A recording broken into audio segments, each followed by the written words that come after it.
Hello, everyone. I'm Namita Purohit, and I'm live after a few weeks now. So excited to be here with all of you. Even more excited to be here with a very special person in my life, Tamie Callahan. She is my business mentor and coach, and I'm so happy to be here with her. This is East Talks with Namita. This is our podcast, which has been on a little bit of a pause for some time, but I'm happy to be back. And you are going to see me with a few more guests this week and next. And the idea is to learn from their journeys and see how it can impact our lives, and also see how special they are and how wonderfully they have led their lives. These are part of my promotion for the East Coast Certification Program, which is open from September 12th to 19th. So we have open enrollment for the September batch. It's a 6-month program. And we have open enrollment for the September batch from September 12th to 19th. So anyone interested in that, the links are in the description. Wherever you're watching, you will see the links to register for. And I'm also doing a free 5-day training from September 12th to 16th, just so that you understand what does it take to be a life coach, career opportunities, challenges, earnings, and more. So yes, I'm so excited to be live more often for the next few weeks and hopefully every week regularly. And I'm very, very excited, very happy, very honored to introduce Tammy ma'am to all of you today. Tammy Callahan is the business mentor for all of Ease, everything that we do at Ease, and I've been working with her for the last year and a half almost, uh, meeting every Tuesday and gaining such wonderful insights from her very checkered history of so many different experiences, life experiences, so much maturity, and so many experiences in her very long career as a retail buyer at Nordstrom for about 20 years. And then she went on to run her own uh, after school care business, and she had 250 children and about 12 people on her staff, and she did that for many decades. And then now she is using all of that experience to be a business mentor and coach. Okay, I'm so sorry, I just realized this hasn't gone this has gone live. Yes, this has. So and she's been now she's a score business mentor, and I'm very happy to have found her. She lives in Seattle, and I would love to believe that she loves mentoring me and the business that we have, and she loves hiking. She loves the mountains and she loves the sea. So now, without further delay, we have Tammy Math coming live for all of us.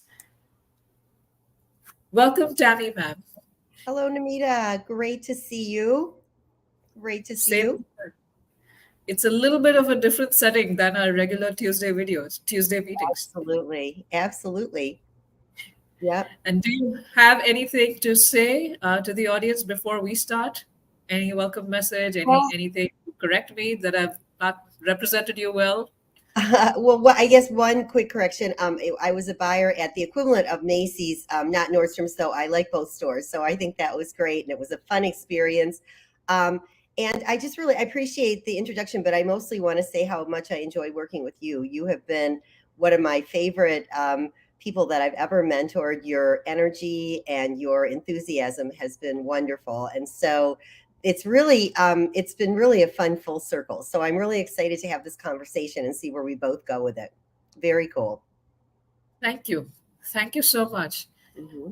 What I'm interested in also sharing with the audience here today is how all of your experience and all of your history in these different places Hmm. is, informs the coaching that you do today. So I want to touch a little bit about that because there are so many people with so much experience, so much life experience. Hmm. And I feel that I got lucky in finding you. Matching, it was a divine arrangement for me. But there is so much experience in the world. It's just that people are not confident about their own story, their own journey, and their own skills. And there's so much of an imposter syndrome. So, do you have any words for them? I do. It's interesting because I feel like as a mentor, and I feel like you do this too, really our job is we carry the stories of all the people that we've ever heard. We share that with people when they tell us their stories, and we try to figure out, what are the lessons, and what are the things we can learn, things how not to do stuff, how to do stuff. But I feel like in the end, we're all sort of storytellers, and we want people to learn from what we learned. I think that's the one of the coolest things about human beings is that we don't want people to maybe make the same mistakes we did, or the learning is really important. So that for me has been really the best part of mentoring, sharing the stories. Thank you. Like somebody else told me that your pain point becomes your subject. Yes, So exactly. Yes, exactly. Hmm. yes, and a lot of us have a lot of pain points that we've overcome, and then structured ways when we meet people, etc., that we're able to serve them better. So yeah, thank you for sharing that. So tell me a little bit. It's very exciting for me to know someone who's done retail, who's been a buyer, and you've told me a lot of stories from that as you mentor me and you coach me on Tuesdays. Hmm. Tell me something fun from that. Like, what did you most enjoy of being a buyer? Well, it was really fun to put together assortments and to try to figure out how people were going to use them. And it was fun working with the vendors, seeing what they came up with. It was fun to see clothing evolving. I was part of the Victoria's Secret movement. That was when I was in women's lingerie, and it was very interesting to just see the evolution of clothing and people's buying habits. Um, I also really liked, I studied business in school. And so I really liked being able to use the tools of being able to analyze the numbers, looking for trends, things like that. So it was fun to combine fashion and numbers and stuff. And that's something that definitely translates into my mentoring now, because I can show people modeling for, how they could sell things or how they could promote things, things like that. So, yep. So how would you decide trends? How would you like, because you have to be ahead of the trend. So would you all be the trendsetters, or would you? I mean, how would you decide what is going to work in the market? It would work sort of both ways. You would have people that would. We had worked with a like a buying office that would give us advice at the beginning of each season and say, these are the colors we think that are going to be happening. These are maybe the lengths for at that point for skirts or the different shapes and stuff. They would tell us, but then we really would have to study our own market too, because the Seattle market, a lot of times when they were talking about markets, they were talking about national markets. So we had to figure out, how does the Seattle market fit in with the national market? And so sometimes you would go along with whatever the trend was that they suggested. You would test it. And other times you'd really follow your own numbers, that if you tested something and it didn't work, but other things were working. So you might find your own trends, things that really weren't registering on the trends that they had seen. And then you would sometimes talk about it. Sometimes we were a little ahead of the trend, sometimes we were behind the trend, and sometimes we were just doing our own thing. So it was very interesting that way. But that was So how would we you? picked. Uh-huh. Thank you. So would you also see like certain cities would like certain colors and other cities would not like those colors and fabrics, or Absolutely. was it still like similar everywhere? Um, it was really actually quite different. As an example, the East Coast and the West Coast. Seattle is on the West Coast of the U.S., and I was a lot of time shopping in New York City, and so that's where they were looking at the trends. And New York City, especially back then, was a lot more. They were a lot more. They were a lot fancier. So when they went to dinner and things like that, they would wear fancier things. Those were things that really Seattle was more casual, is how I would describe it. Eventually, I think everybody ended up getting more casual. So that I would say we were ahead of the trend at that point. So yeah, but I And think. how would? Oh, go ahead.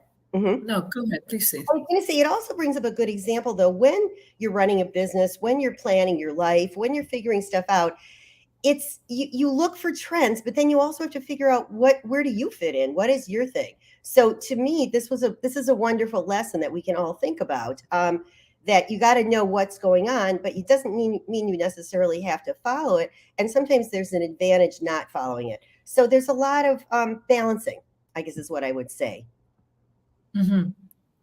And as very rightly said, that's true for life as well. Mhm. Uh, I think working with you and working with, just coming to terms with the fact that there is no blueprint.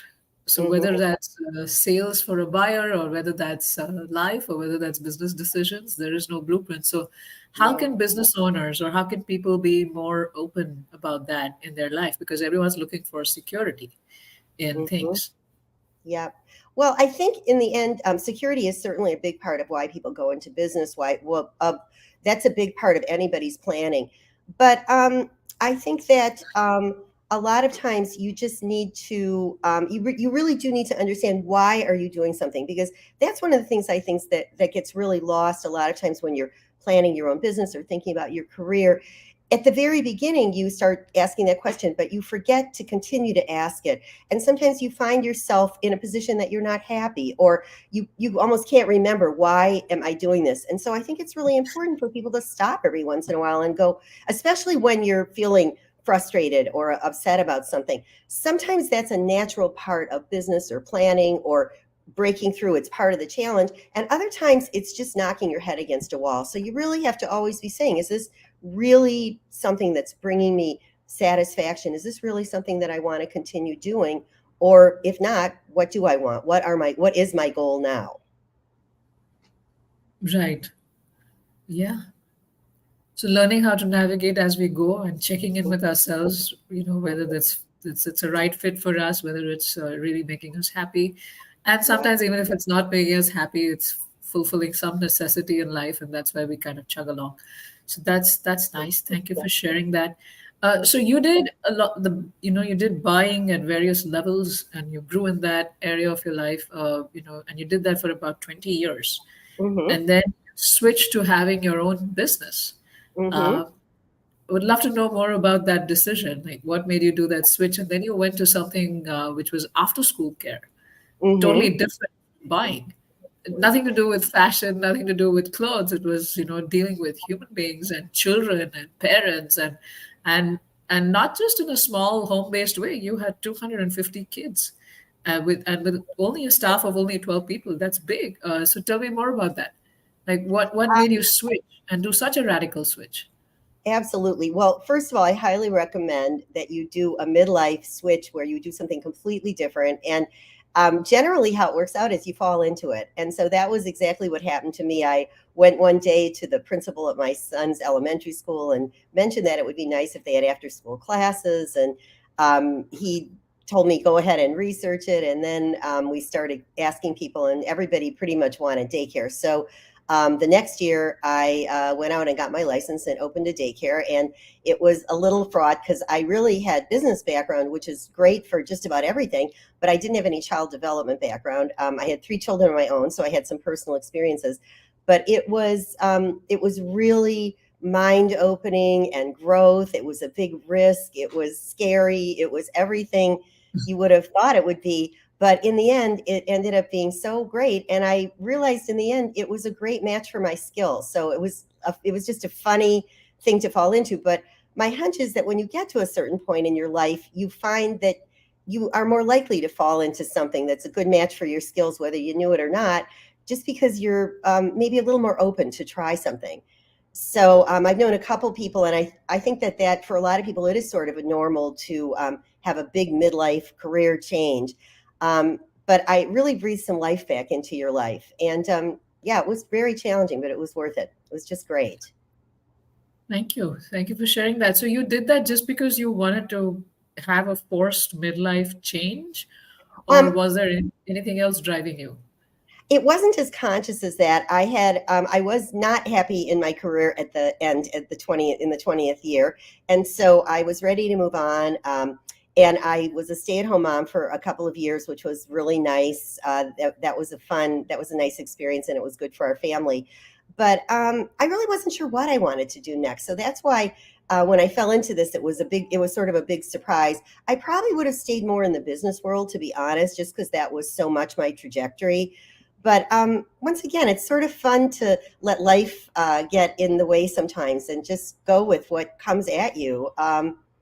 So I wouldn't have predicted this, to be honest, Namita. I really never would have predicted that there were going to be 250 children in my future at that point.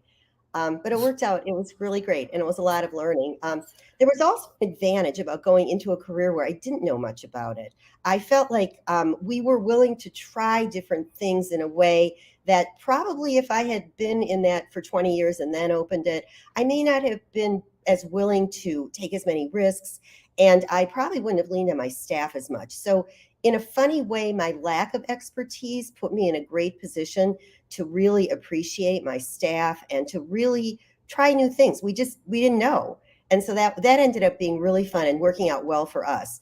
And we did have I did have people around me that had worked with children, but we all learned and grew through the whole experience. It was really wonderful. Thank you. Thank you for sharing that.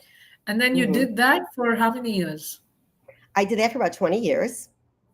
Ah, So my children were long gone from the school by the time I finished, and all of their friends. But yep, that's nice. So that was 20 fun. years of retail buying, 20 years of Yeah, child after school care.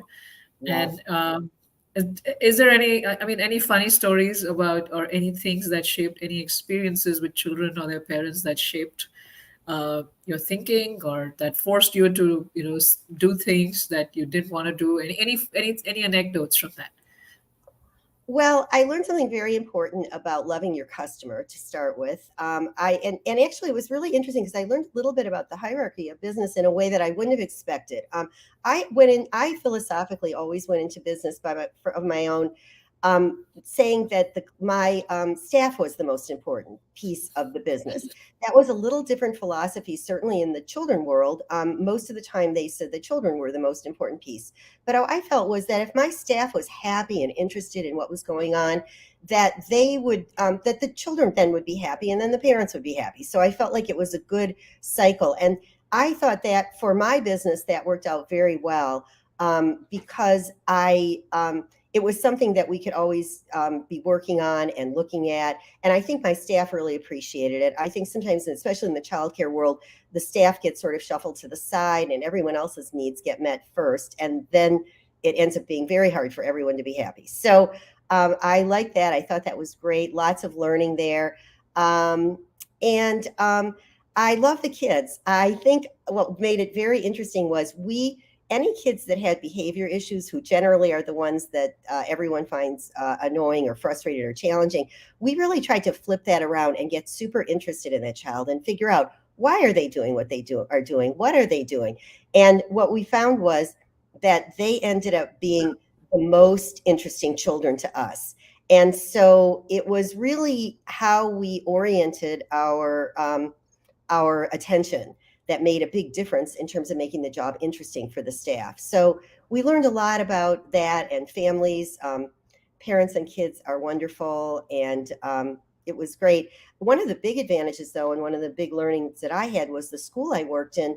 We had the same teachers pretty much for about between 10 and 15 years of my time, the 20 years in the school. So the working relationships between the teacher, the daycare, and the school was unbelievable. If we had a child who was having some behavior issues, especially, the parent could drop them off in the morning. We would go talk with the teachers and drop the child off. We'd check at the end of the day. We'd report back to the family, and the child was there the whole time, and they just felt so cared for. Everybody really wanted to make sure that they had all the tools they needed to have a successful day. And I really was impressed with how that kind of a teamwork Mhm. worked well for the children. It was amazing. So that was one of my most important things that I learned. That's wonderful. To not consider the problem child a problem child, but to invest more, to be curious, to be Hmm. invest more, and Hmm. to serve that child and to serve that family and helping that child get Hmm. better instead of looking at it as like, this is all negative and I don't want this child in my daycare, and like this is a huge problem for me and my staff, and how do we get done with this customer? That's a nice lesson in customer service for us, all of us. I caught something that you said, that you had most of your teachers were there for a good part of your 20 years in the business Hmm. with you. Hmm. And it's it, it's a rare thing to have someone with you for that long, and to have a lot Hmm. of your staff for that Hmm. long. And are Hmm. there any keys? And as anyone develops or starts their own business, um, whether it's a life coaching business or a daycare business or an after school care or any other type of business, one of Hmm. the things is that as you're expanding, you want to have the right people with you that you can work well with, who challenge you, who question you, and things like that. But as an employer, as a leader, What are some tips you would like to share with people who are running their own business or who are thinking of switching from a full time job to a business? What are Hmm. some of the tips you would like to share with them about having the right team and retaining that team? Hmm. Well, I think first of all, it really starts with figuring out what are the goals of the person that is working with you and trying to see if there are things that align in terms of the job. So, as an example, I had some college students that would work for me a lot. And if they were interested in childcare, I might have them work with me a little bit more on curriculum building. If really this was just a stop on the road, they like kids, but they're going to go do something else. I probably wouldn't get them involved in those kinds of things, but I would try to figure out what are they interested in and how can we make the job as interesting as possible. The other thing is part of expectations is feedback. And that can be it can be challenging and it can be a little burdensome. I know Namita and I have a lot of conversations about feedback and how to give it and what is it and is it important. But I think in the end, to me, it's really the investment in the other person. It's really the you saying to them, I really care about you and your future, and I want you to be successful. And I want to know what your goals are, and I want to know how I can help you to satisfy those goals. And I think it's something that it's really a basic human need that people have, that people care about them deeply as a human being and as a real person.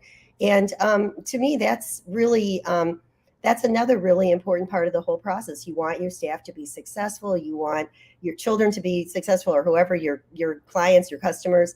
So I think it's really important to make that investment and take the time to do that. Sometimes it's a little unpleasant because they people take criticism all different ways or take feedback all different ways. But to me, my most informed story when I was a department manager in New York one time, I was brand new. I had a long-term employee who'd been there 30 years, really holding the department together. And I gave her a review, and she was good, but she wasn't as good as she could be. And at the end of the review, she started crying, and I was worried she was going to quit. I said, "What's wrong?" And she said, "No one ever cared enough to give me a review, and I really appreciate it." And that really informed me. I'll never forget that. And so sometimes it's a little bit of work, but I think it's really worth it. It's worth the investment. Nice. Hmm. So it's about, so when you're genuine, they can Hmm. see that.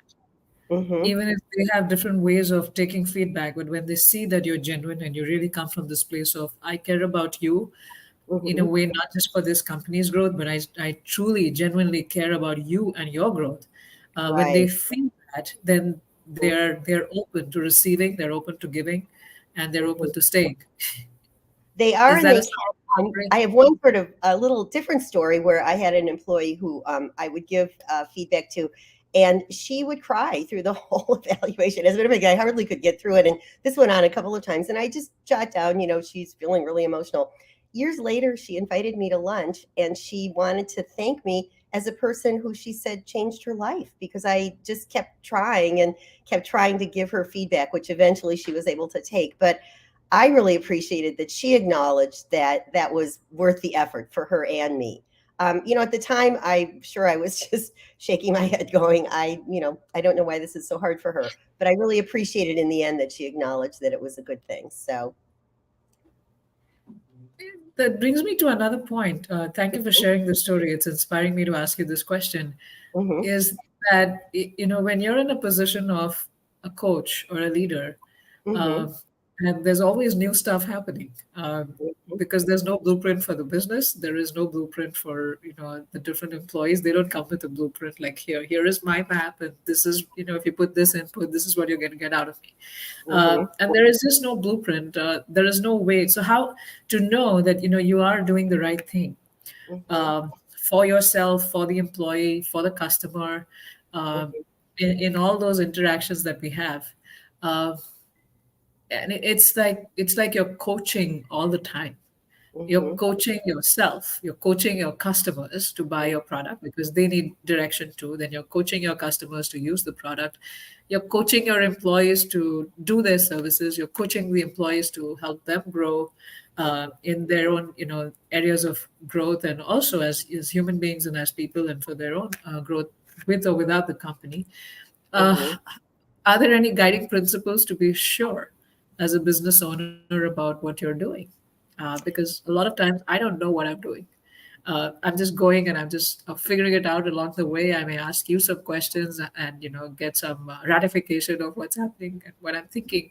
Am I Mhm. thinking it right? But is like what are the ways in which a business owner can be sure, a coach can be sure about what they're doing?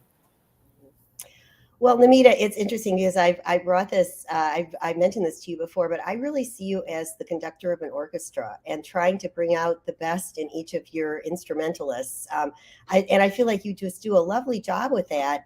Um, and I think that that's the way to really try to grow a business. I think that sometimes making mistakes is fine too. We really learn from mistakes. So the idea isn't to always be doing the right thing. The idea is to be always moving forward and to be able to evaluate, was that the best decision? If not, what would we do differently next time? Things like that. And that's how you work together with a team. And if people feel comfortable enough to be able to share their honest feelings about what's going on, what they see, that's a huge advantage. But yeah, we are coaching. As leaders of a team, you are coaching all the time, everybody around you. And really, again, sharing your experience, sharing your stories, sharing the things that have worked, sharing the things that don't work. So that's a lot of what a coach does. And I know there's a lot of people that are watching and thinking about doing coaching. And I'll tell you, I think in the end, people really appreciate hearing other people's experiences. It really does inform them.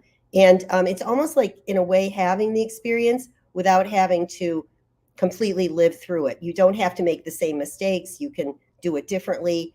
But I think it's great. It's just wonderful to be able to share what worked for you or what didn't work for you with someone else and to ask them what worked for them, what didn't, and then to sort of brainstorm between you what are the kinds of things that you could help each other with.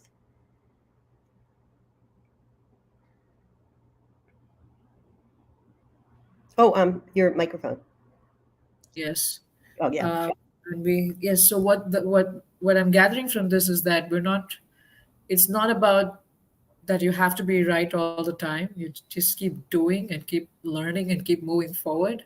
And over a period of time, there will be enough stories and enough experiences to help you back your own decision making and also share those with the people you are coaching and mentoring in your company and helping them grow. Now, that brings me to an interesting question here that um, and you've been through many decades of work. I mean, and you've seen the change in how workplaces have become different, how leadership has changed, and what it is. The manager and the report relationships have changed, very different from what they used to be. Uh, Mm-hmm. and I'm hearing this concept that there is this concept of it's not anymore that I'm going to tell you what to do, and you got to do it. The manager can't do that. I can Mm-hmm. only inspire you what to do. I can coach you in figuring out what are your inner roadblocks and not being able to do what you're doing and figuring out a coaching strategy and helping you coach you through that. Mm-hmm. And in a sense that most leaders now have to develop this coaching leadership. It's called coaching leadership, and it's not just I am a leader and listen to me, and if you don't, you're fired. Mm-hmm. It Mm-hmm. doesn't work that way anymore. Mm-hmm. It used to work in a factory setting with where there was a supervisor, a floor manager, and people had to follow. But a lot of jobs have changed, and a lot of attitudes have changed across the world. Mm-hmm. So, what is your recommendation for leaders, managers, Mm-hmm. learning proper coaching skills? Mm-hmm. Mm-hmm. Um, Again, I think whatever anyone can do to develop their ability to understand and read human beings, I think is really an advantage for a manager. Um, because I think it will help them, first of all, to be able to deal with when there are conflicts or there are sort of tough situations, because that's when I think it gets to be hard. If your employee's doing great and they're doing, they know the expectations, they're doing well in the expectations. When you're evaluating them in your mind, you're saying they're on course. That's great. But when they're not, that's when it gets really tricky, because you've got to figure out, where did they get off the road? And you have to ask yourself some really hard questions, like, part one, are they capable? Is this really the right person in the right job? Is this the right job for them? Things like that. If once you've determined that, yes, I really think they have the skills, it just feels like, again, it could be time management, it could be the way they learn differently or the way that they take in information, organizational skills. So really, in the end, then it's really sort of trying to work with them and brainstorm. What does work, what doesn't work, what do they see as their challenges. I pretty much always like to sort of start with where is the employee. So as an example, if we're having a meeting or we're having an evaluation, I always start with how are you? And to me, that's a really important question because that'll tell you exactly where they're at.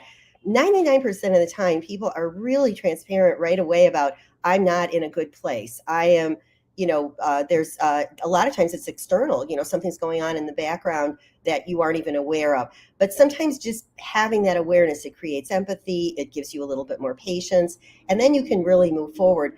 But again, it really conveys and communicates to the person, I care a lot about you and I want you to be successful. And when people feel that way, they're really willing to work with someone on that, is what I found. I think it's the best way to treat people. Mhm. So you got to sort of meet them where they're at. And that's a skill, to meet them where they're at. Instead of Absolutely. meeting them where you want them to be, it's going Right. and like meeting Exactly. them where they're at.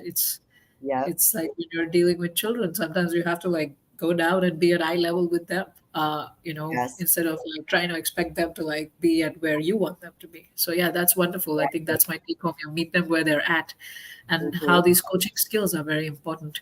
I think we're kind of about time now. Is there anything else you would like to share with the audience here? We have people who would be inspired by our messages. So we have a lot of people who are in jobs who Hmm. are probably at the stage where you're at, 20 years of retail buying and probably looking to do something on their own. We Hmm. have a lot of people who are also looking to become a coach, use all of their life experiences that they've Hmm. learned, and Hmm. become a coach. So do you have any closing words for them?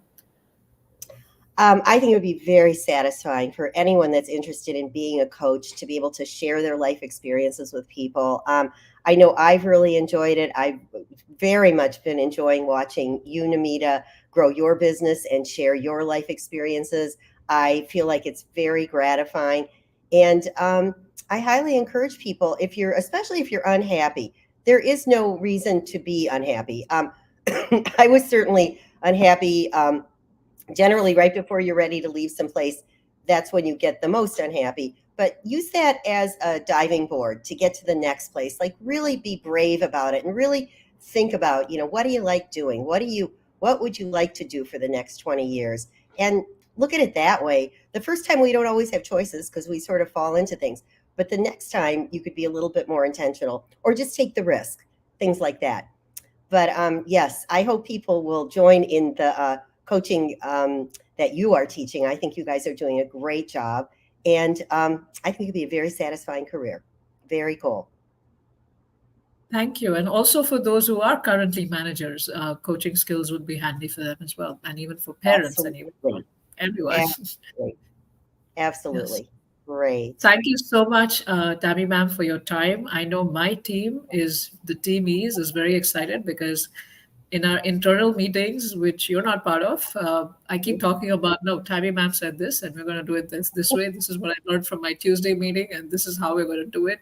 And then they're like, Aw, why don't you just have her here, and we want to meet her and learn, learn from her, and aw, just we're just so excited about wanting to meet you. And I think that's on me. I haven't yet arranged that meeting of yours with all of them, but I think this is a good introduction for them about all that I am learning, all that I'm receiving, all that I'm gaining from you, for your kind care, your support, your constant guidance, on WhatsApp, on during meetings, and just reviewing and doing my numbers for me a lot of times.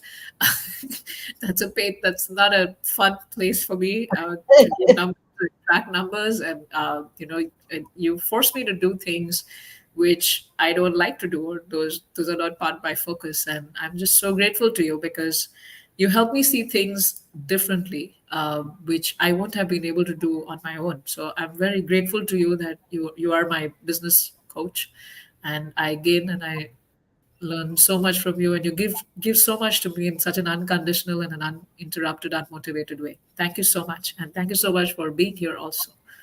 Well, I want to thank you, Namita. You are really wonderful to work with. I've told you that before. I think about you all the time because it's so fun to think about all the challenges that you have.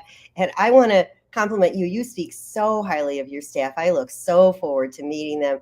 You're really so kind and generous. And I just love how you've been putting your company together. It's really, really been inspiring. So thank you so much.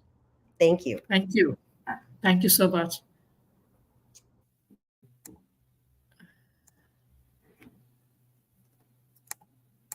It was really nice to have, and you could see my excitement. It was really nice to have Tammy ma'am here today in our studios in East Talks with Namita, and so much learning from her experience and her her desire to just give and support and help people learn from her own journey and her own life experiences. And it's such a great moment for Ease, for Team Ease today, that our business coach and business mentor is here today and has been on our podcast today.